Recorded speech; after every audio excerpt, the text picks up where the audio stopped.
Struggling to track task completion in Smartsheet? Learn how to add a checkbox column in under 2 minutes. First, we'll navigate to your sheet. Then, insert a new column and configure it as a checkbox. Finally, you'll see how to use it. Navigate to the Smartsheet homepage, where all your sheets are listed. Then, open the specific sheet where you want to add checkboxes.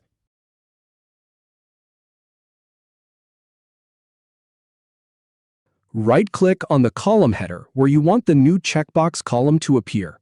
From the menu, choose Insert Column Right to add a new column. In the dialog that appears, enter a column name, for example, Done. For the column type, select Checkbox from the dropdown. You can also choose a style for the checkbox, like a star or flag. Once you're happy, click OK to create the column. A new checkbox column is now added to your sheet, ready to use. Click any checkbox to mark it as checked or unchecked. If you have any feedback or if any info is inaccurate, please leave a comment below. We'll do our best to answer or redo the video if needed. Thanks for watching.